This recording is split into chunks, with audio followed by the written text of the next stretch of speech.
నమస్తే. ఇన్నాళ్ళు నన్ను సపోర్ట్ చేస్తూ, ఎంకరేజ్ చేస్తూ మీ ప్రేమని నాకు అందిస్తున్న ప్రతి ఒక్కరికి కృతజ్ఞతలు.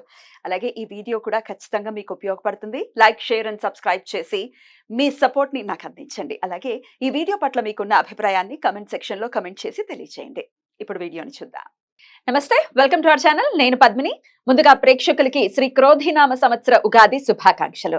మరి ఈ ఉగాది ఎలాంటి ఫలితాలను ఇస్తోంది ద్వాదశ రాశుల వాళ్ళకి అనేది మనకి తెలియజేయడానికి మనతో పాటు సిద్ధంగా ఉన్నారు ప్రముఖ ఆధ్యాత్మికవేత్త, వాస్తు జ్యోతిష పండితులు శేషగిరిరావు గారు. మాట్లాడదాం. నమస్కారం అండి. క్రోధినామ సంవత్సరం వచ్చేస్తోంది. సో శోభకృత్నామ సంవత్సరం ఎంత అద్భుతమైనటువంటి సంవత్సరమో ప్రత్యేకించి చెప్పక్కర్లేదు. అందుకు ఏకైక నిదర్శనం రామచంద్రమూర్తి తన స్వస్థలానికి మళ్ళీ తిరిగి వచ్చినటువంటి వైనం చాలు శోభకృత్నామ సంవత్సరం ఎంత శోభాయమానంగా వెలుగొందింది అని చెప్పడానికి. ఇక ఈ సంవత్సరం వచ్చే పేరు క్రోధినామ సంవత్సరం. పేరులో అయితే క్రోధం ఉంది, మరి దాని నామాన్ని సార్థకం చేసుకుంటుందా అని కించిత్ భయం కూడా ఉంది.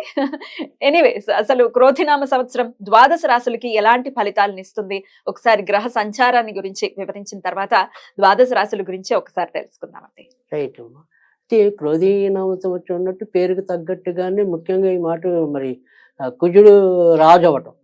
సో గ్రహాలన్నింటిలో కూడా కొద్దిగా కోపగ్రహం, అంటే అగ్రెసివ్గా ఉంటాడు కుజుడు. సో అందుకని మేష వృశ్చిక రాశిలో జన్మించిన వాళ్ళకి సాధారణంగా షార్ట్ టెంపర్ ఉంటుంది ఎంతో కొంత. సో అలాంటి క్రోధీనామ సంవత్సరం, క్రోధీనామ సంవత్సరానికి రాజే కుజుడయ్యాడు. సో కుజుడయ్యాడంటే ఖచ్చితంగా మనం ఎవరికి చెప్పినా అదే చెప్తున్నాం. ఈ సంవత్సరం అంతా కూడా కొద్దిగా మనుషులు కోపతాపాలను అదుపులో పెట్టుకోకపోతే క్షణికావేశంలో ఏవో రకమైన తప్పులు చేసే ఇబ్బందులు అయితే ఉంటాయి అనే చెప్తున్నాం.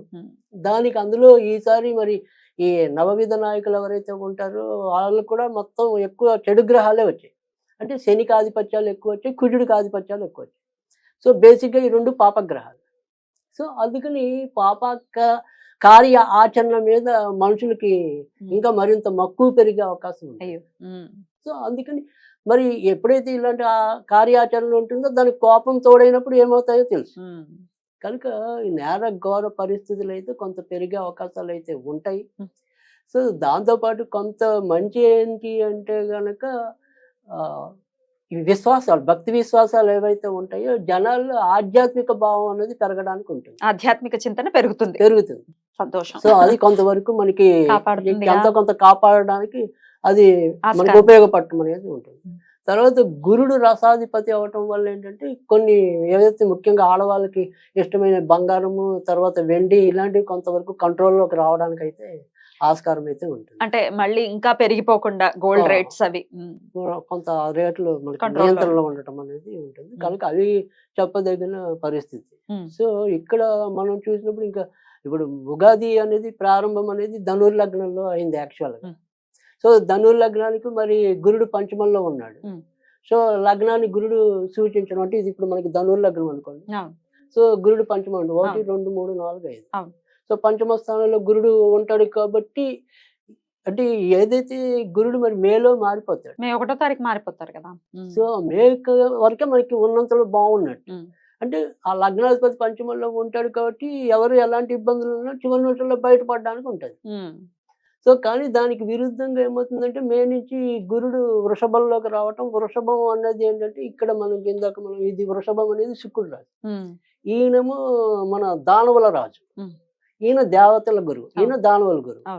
సో వీళ్ళిద్దరికి నిజానికైతే శత్రుత్వం ఉంది. సో ఇక్కడ మరి శత్రు రాశిలోకి గురుడు ప్రవేశించడం అనేది ఉంటుంది. సో వృషభ రాశిలో. సో ఆ వృషభ రాశిలోకి గురుడు ప్రవేశించినప్పుడు ఏమవుతుంది అంటే ఇందాక మనం చెప్పాం ముఖ్యంగా ఏదైతే ఈ స్త్రీ సంబంధించిన వ్యవహారాలు ఏవైతే ఉంటాయో, లేదు ఇప్పుడు రాజకీయాల్లో స్త్రీల ఆధిపత్యం ఉంది, వాళ్ళ ఇచ్చే ఏవైతే సలహాలు సూచనలు ఉంటాయో అవి కొంత వాదాలకు వెళ్ళడానికి అవకాశం ఉంటుంది.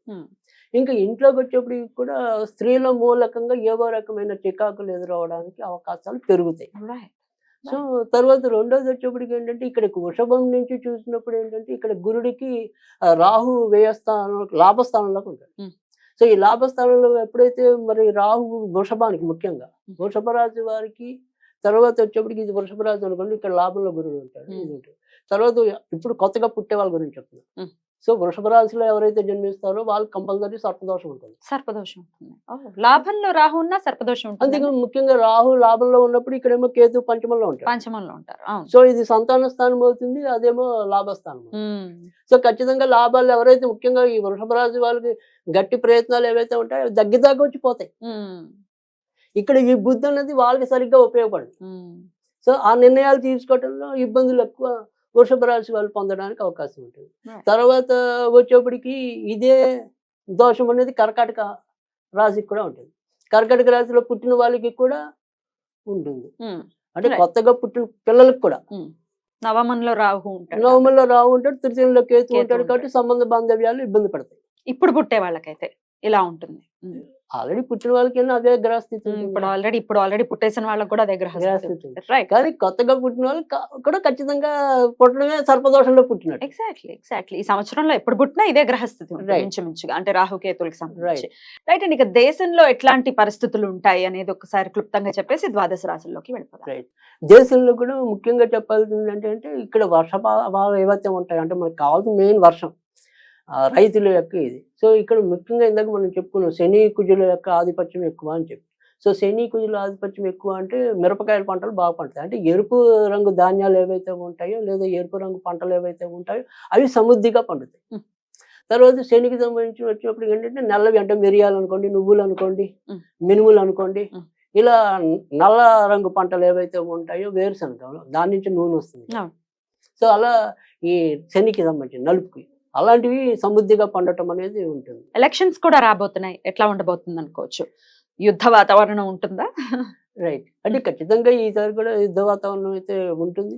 ఆ తర్వాత సరే ఇక్కడ పెద్దగా ముఖ్యంగా మనం చెప్పాలంటే కేంద్రంలో మరీ మార్పులు అయితే ఉండకపోవచ్చు. మళ్ళీ మోదీ ప్రభుత్వమే వస్తుందని అనుకోవచ్చా?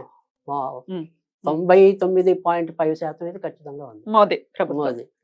సో తర్వాత వచ్చేప్పటికి కానీ ఇదే కేంద్ర ప్రభుత్వం కూడా అంటే ఇప్పుడు సపోజ్ కొన్ని ప్రెస్టీజియస్ ప్లేసెస్ ఉంటాయి కొన్ని.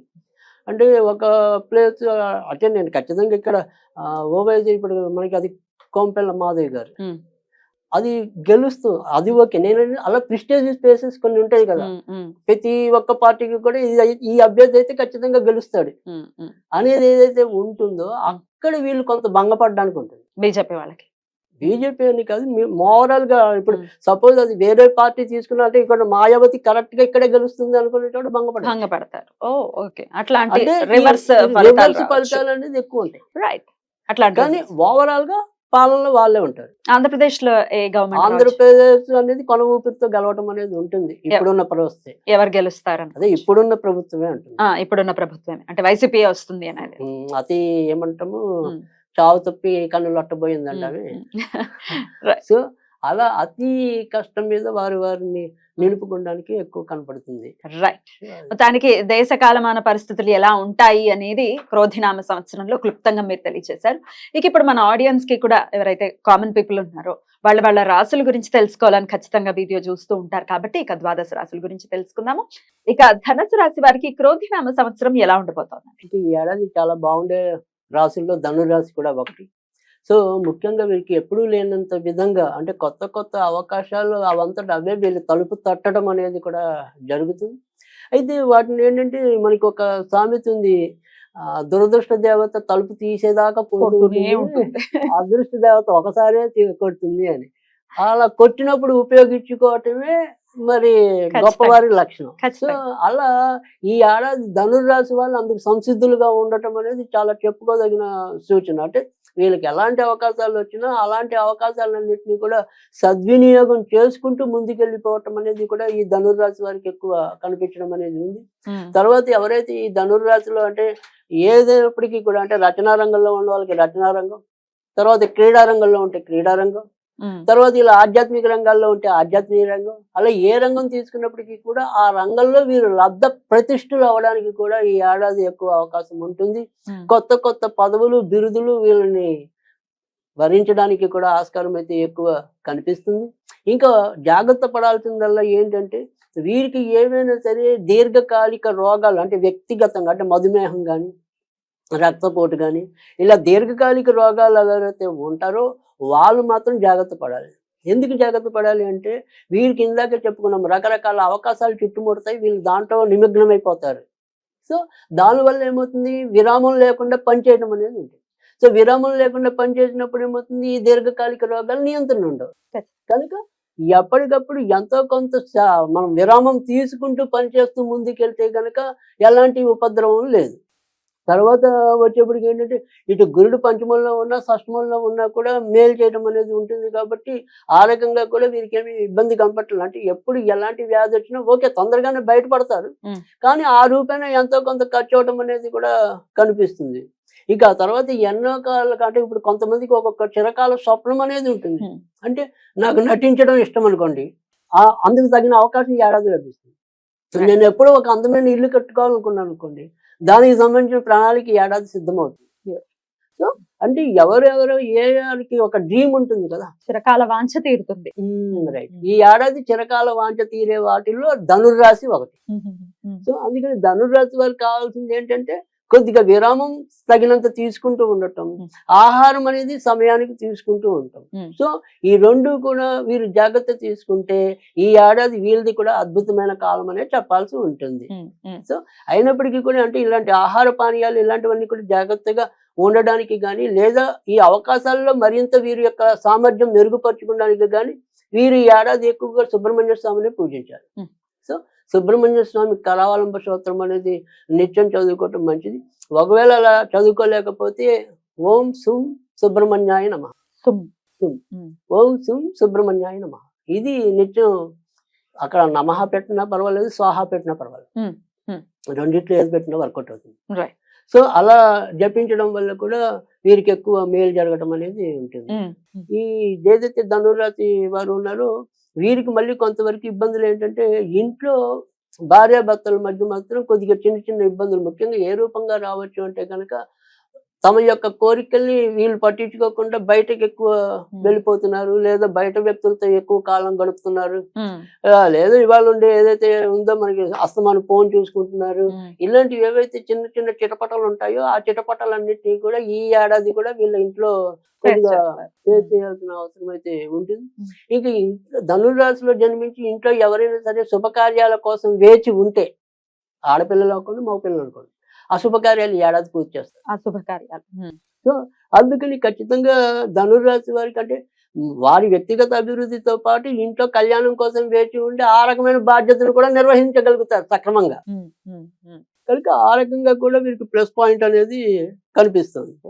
ఇంకా ధనుర్రాశిలో పుట్టి ఎవరైనా సరే మరి చతుర్థంలో రాహు అనేవాడు ఉన్నాడు కాబట్టి అక్కడ మటుకు కొంత విదేశాల్లో ఉన్న వాళ్ళకైతే ఇబ్బంది ఉంది, కానీ కొత్తగా విదేశాలకు వెళ్ళాలనుకునే వాళ్ళకి లాభం ఉంది. ఆల్రెడీ అక్కడే ఉండే వాళ్ళకి లాభం లేదు. సో అంటే ఒక్కోసారి వీసా గడువు పూర్తి అయిపోవటం, మళ్ళీ అనుకోకుండా మళ్ళీ తిరిగి ఇక్కడికి వచ్చేయాల్సిన పరిస్థితులు రావటం, ఇలాంటివి మటుకు మళ్ళీ ఈ ఏడాది ధనుర్రాశికి ఎక్కువ కనిపించడం అనేది ఉంటుంది. సో అందుకని మొత్తం మీద చూసినప్పుడు ఏంటంటే ఎక్కువ శాతం అయితే కనుక వారి యొక్క వ్యక్తిగత ఆరోగ్యానికి కూడా ఇంపార్టెంట్ ఇస్తూ ముందుకెళ్ళటం అనేది చెప్పదగిన సూచన. అద్భుతమైన ఫలితాలను ఇవ్వబోతోంది క్రోధినామ సంవత్సరం ధనుసు రాశి వారికి అని చెప్తున్నారు. సుబ్రహ్మణ్యేశ్వర స్వామి ఆరాధనని విశేషంగా చేసుకుంటూ ఈ సంవత్సరాన్ని వీళ్ళు చాలా ప్రశాంతవంతంగా గడపాలని మనస్ఫూర్తిగా కోరుకుంటూ ఇక నెక్స్ట్ ఎపిసోడ్ లో మకర రాశి గురించి మాట్లాడుకుందామండి. Thank you so much.